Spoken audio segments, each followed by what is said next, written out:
Assalamualaikum students, I hope that all of you are fine and doing good. This is mathematics video for grade 9.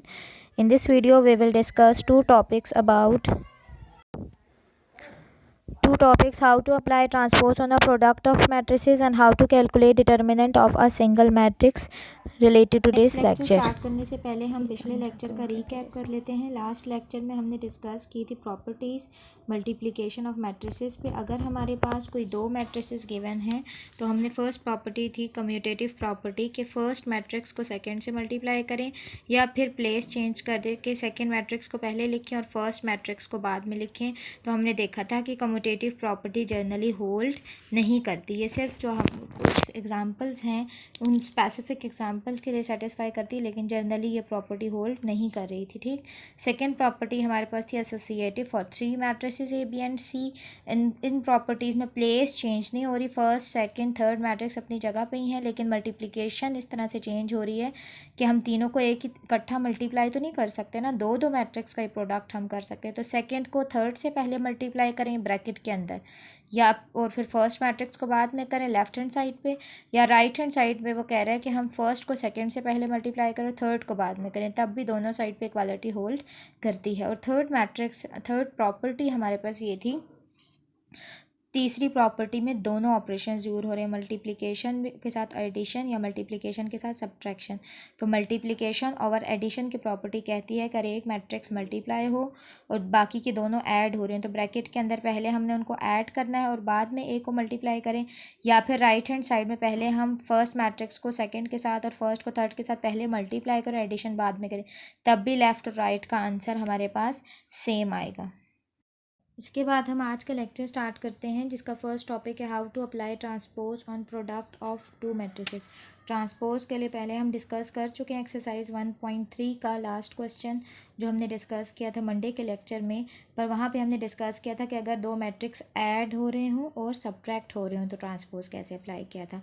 आज हम product का मतलब क्या है, multiply हो रहे हो अगर दो मैट्रिक्स, तो प्रोडक्ट की प्रॉपर्टी थोड़ी सी चेंज है। ठीक है, लेफ्ट हैंड साइड पे वो कह रहा है कि अगर हम ए मैट्रिक्स को बी से मल्टीप्लाई करें, ठीक है, फर्स्ट मैट्रिक्स ए और सेकंड मैट्रिक्स बी रख के मल्टीप्लाई करें और ट्रांसपोज बाद में अप्लाई करें, तो राइट हैंड साइड पे वो कह रहा है कि जब ब्रैकेट ओपन हो के ये ट्रांसपोज अगर हम इनके ऊपर सेपरेट अप्लाई करते हैं जब, तो इनकी प्लेस चेंज हो जाती है। बी वाला मैट्रिक्स पहले लिखना है और ए वाला मैट्रिक्स बाद में लिखना है।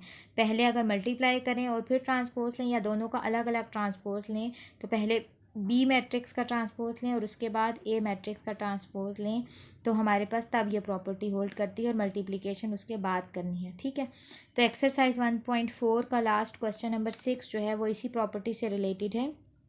इस प्रॉपर्टी का सोल्यूशन आर्टिकल में एक एग्जांपल भी हमारे पास सॉल्व हुई है, वो भी आप लोग देख लीजिएगा पेज नंबर 19 पे। ठीक है, वो भी इसी से रिलेटेड है, वो आपके कोर्स में इंक्लूड है। क्वेश्चन के दो पार्ट्स हैं हमारे पास। क्वेश्चन में ए बी और सी तीन मैट्रिसेस वैसे दिए हुए और मैंने दो मैट्रिसेस वहाँ से सिलेक्ट कर लिए हैं। ए मैट्रिक्स है -1 3 2 0 और बी मैट्रिक्स है। क्वेश्चन का जो फर्स्ट पार्ट है उसमें उन्होंने पूछा है कि A B whole transpose is equal to B transpose और ए ट्रांसपोज। ठीक है, तो लेफ्ट हैंड साइड पहले स्टार्ट करते हैं। ए को बी से मल्टीप्लाई करना है, पहले ब्रैकेट को पहले सॉल्व करते हैं ना, जब भी हम ऑपरेटर सॉल्व करते हैं कोई भी तो ब्रैकेट के अंदर वाली वैल्यू पहले सॉल्व होती है। तो पहले मैंने ए मैट्रिक्स की वैल्यू पुट की, फिर बी मैट्रिक्स की वैल्यू पुट की, दोनों के दरमियान में कोई साइन नहीं है, इसका मतलब है हमने मल्टीप्लिकेशन करनी है और ब्रैकेट के ऊपर हमने ट्रांसपोज लगाया। पहले हम मल्टीप्लाई करेंगे, जो आंसर आएगा फिर उसका हम उसके बाद ट्रांसपोज ले लेंगे। तो मल्टीप्लिकेशन उसी तरह करते हैं जो हमने लास्ट लेक्चर में डिस्कस किए हैं रूल। यहाँ से एक रो फिक्स की -1 3, उसको 1 और 3 -3 कॉलम से किया, -1 मल्टीप्लाई बाय 1 + 3 मल्टीप्लाई बाय -3। फिर इसी रो को नेक्स्ट कॉलम से किया तो यहाँ पे स्पेस दे के रो में लिखा -1 मल्टीप्लाई बाय 2 3 मल्टीप्लाई बाय -5। ठीक है, इसी तरह अब नेक्स्ट रो हम लेंगे 2 0 और यहाँ पे नेक्स्ट रो में लिखेंगे आंसर। यहाँ से मैट्रिक्स क्लोज कर दिया जब कॉलम ख़त्म हो गए। अब नेक्स्ट रो बनेगी 2 0 को हम मल्टीप्लाई करके लिखेंगे, तो 2 मल्टीप्लाई बाय 1 + 0 मल्टीप्लाई बाय -3। ठीक, फिर इसी तरह 2 मल्टीप्लाई बाय 2 + 0 मल्टीप्लाई बाय -5। अब हम इसको सॉल्व करेंगे, -1 + 1 -1, फिर प्लस का साइन, 3 को जब -3 से करेंगे तो माइनस, तो प्लस माइनस माइनस, साइन भी आपस में मल्टीप्लाई होंगे, तो 3 3 ज़ा 9, 2 1 ज़ा 2, प्लस 0 से कुछ भी मल्टीप्लाई होगा तो आंसर 0।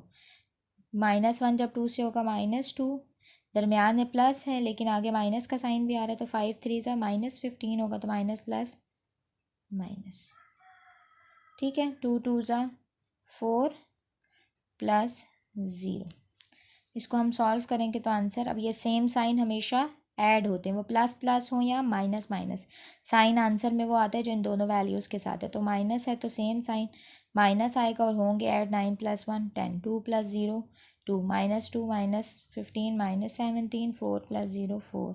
तो हमारे पास आंसर जो आ रहा है मैट्रिक्स का वो आ रहा है -10 -17 और 4। अब राइट हैंड साइड में उन्होंने कहा है कि आप पहले बी का ट्रांसपोज लो, ए का ट्रांसपोज लो, उसके बाद मल्टीप्लिकेशन। अब मल्टीप्लाई पहले किया है और हमने ट्रांसपोज फिर बाद में लेना है, तो अब हमारे पास मल्टीप्लाई का आंसर आ गया है -10 -17 2 और 4। तो जब हम इसका ट्रांसपोज लेंगे, ये जो टी ऊपर मैंने लिखा है इसको जब मैं ख़त्म कर दूँगी तो क्या होता है, ये जो रो है ये क्या बन जाएगी, कॉलम।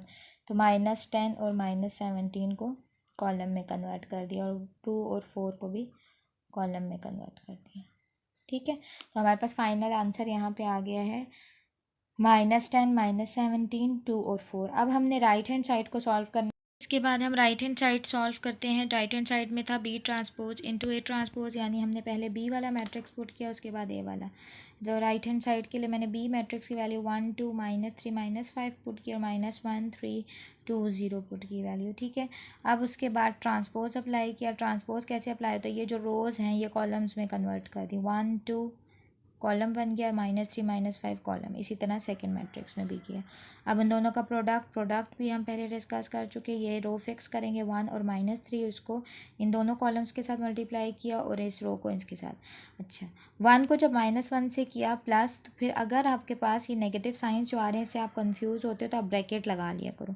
-3 को 3 से किया तो -9, तो ये जो -9 और प्लस फिर प्लस माइनस माइनस हो गया, ठीक है। तो यहाँ पे आप ब्रैकेट का यूज़ कर लेंगे तो वो जो साइन की मल्टीप्लिकेशन है वो आप ब्रैकेट के अंदर जो आंसर है उसका साइन जो होगा उसको बाहर प्लस से मल्टीप्लाई कर लेंगे। बाकी ये ज़ीरो जब मल्टीप्लाई हो रहा है तो यहाँ पे ज़ीरो ही आएगा, सेम साइन है तो ऐड हो जाएंगे, -1 और -9, तो आंसर माइनस का ही आता है। सेम साइन का मतलब प्लस प्लस या माइनस माइनस दोनों में ऐड होता है और आंसर जो उन दोनों के साथ आता है क्वांटिटीज़ का वही आएगा। -2 और -15 भी ऐड होकर 17 और साइन माइनस का। तो लेफ्ट हैंड साइड और राइट हैंड साइड का आंसर हमारा सेम आ रहा है, प्रॉपर्टी होल्ड कर रही है। एक्सरसाइज का जो क्वेश्चन नंबर 6 है 1.4 पेज नंबर 21 का second part as it is आपने खुद सॉल्व करना है। इसके बाद हमारा नेक्स्ट टॉपिक था हाउ टू कैलकुलेट डिटर्मिनेंट। अब डिटर्मिनेंट की ज़रूरत कब आती है और डिटर्मिनेंट क्या है किसी भी मैट्रिक्स का, तो हमारा नेक्स्ट जो टॉपिक है एक्सरसाइज 1.5 का पेज नंबर 21 पे वो है मल्टीप्लिकेटिव इनवर्स। देखें कल की जो प्रॉपर्टीज़ थी उसमें लास्ट में मैंने एक प्रॉपर्टीज़ के बाद एक्सप्लेन किया था आपको मल्टीप्लिकेटिव आइडेंटिटी। इसी तरह नंबर्स में भी होता है, एक एडिटिव आइडेंटिटी होती है और एक एडिटिव इनवर्स होता है। एडिशन का रिवर्स क्या है, सब्ट्रैक्शन। तो मल्टीप्लिकेशन का रिवर्स क्या होता है, मल्टीप्लाई के जो साइन है उसका रिवर्स क्या है, डिवीजन ना। तो इसी तरह मैट्रिसेस में भी अगर हमारे पास कोई मैट्रिक्स है ए तो उसका मल्टीप्लिकेटिव इनवर्स होता है, उल्ट करता है। वो इनवर्स कैलकुलेट करने के लिए हमें दो क्वांटिटीज़ की ज़रूरत होती है, एक है डिटर्मिनेंट और एक है एडजॉइंट, ठीक है। डिटर्मिनेंट और एडजॉइंट मल्टीप्लिकेटिव इनवर्स के लिए यूज़ होते हैं। किसी भी मैट्रिक्स का मल्टीप्लिकेटिव इनवर्स निकालने के लिए एक फार्मूला है जिसके लिए डिटर्मिनेंट और एडजॉइंट पहले डिस्कस करेंगे, फिर हम उस फार्मूले को डिस्कस करेंगे, ठीक है। तो आज हम डिस्कस करते हैं डिटर्मिनेंट। डिटर्मिनेंट किसी भी मैट्रिक्स का अगर कैलकुलेट करना है तो सबसे पहले आपको पता होना चाहिए कि कोई भी क्वांटिटी जो कैलकुलेट करना है उसके लिए साइन क्या यूज़ होता है। जैसे मैट्रिक्स के आपने डेफिनेशन पढ़ी कि जी रेक्टेंगुलर अरे है, तो सबसे पहले आपको बताया कि ये आपने ब्रैकेट्स यूज़ करनी है। इसी तरह ट्रांसपोज जैसे हम हमने पिछले क्वेश्चन में करे थे तो हम टी अप्लाई करते हैं। तो डिटर्मिनेंट के लिए क्या यूज़ होता है, डिटर्मिनेंट के लिए हम या दो लाइन्स अप्लाई करते हैं, ये स्ट्रेट लाइन्स छोटी छोटी सी लगा देते हैं, ठीक है, या फिर DET, डिटर्मिनेंट का शॉर्ट वर्ड DET हम मैट्रिक्स पे अप्लाई करते हैं जब भी तो लिख देते हैं, ठीक है। तो अगर हमारे पास अगर कोई मैट्रिक्स गिवन है ABCD, तो अब हम मेथड देखते हैं कि डिटर्मिनेंट को कैसे कैलकुलेट किया जाएगा। डिटर्मिनेंट को कैलकुलेट करने के लिए सबसे पहले तो हमने साइन जो पढ़ा, हमने दोनों लाइंस अप्लाई की, तो वो इस साइड पे भी अप्लाई होता है, इस साइड पे भी। तो मैंने जो नेम था मैट्रिक्स का A, उस पर भी वो लाइंस लगा दी और इस साइड पे ब्रैकेट ख़त्म हो जाती है और लाइंस लगा दी। यानी अब हम डिटर्मिनेंट लेने लगे। लेना कैसे है? डिटर्मिनेंट के लिए यूज़ होते हैं डायगनल्स। डायगनल्स आपको पता है क्या होते हैं किसी भी फिगर में? जैसे अगर कोई रेक्टेंगल है तो उसमें ये जो क्रॉस लाइंस मैंने दो लगाई, ये इसके डायगनल्स है ना।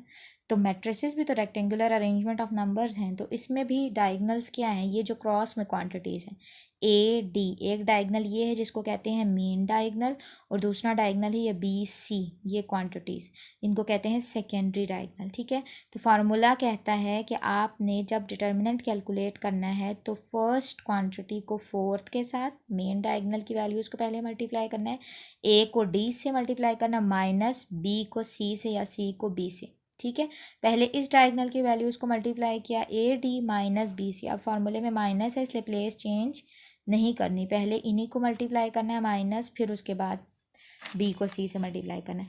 अब इसका जो आंसर है आपकी बुक में यूँ लिखा हुआ होगा, it belongs to R। R का मतलब है ये जो आंसर है वो 0 भी आ सकता है, पॉजिटिव भी आ सकता है, नेगेटिव भी आ सकता है। ठीक है, अच्छा जी, एग्जाम्पल सॉल्व करते हैं। 2 6 1 3 एक मैट्रिक्स मैंने लिख दिया है।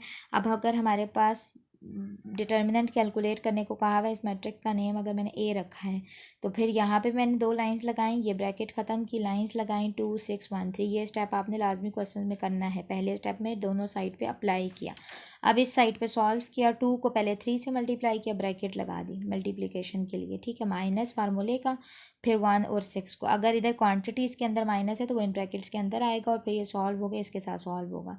3 2 6 माइनस 6, 6 माइनस 6, आंसर तो 0 आ गया। तो डिटर्मिनेंट का आंसर आ गया हमारे पास 0। ठीक है, आप लोग होमवर्क नोट कर लें। Exercise 1.4 question number 6 and exercise 1.5 question number 1 जो भी हमारा लेक्चर से रिलेटेड है ये आपने कंप्लीट करना है। ओके स्टूडेंट्स, अल्लाह हाफिज़, थैंक यू।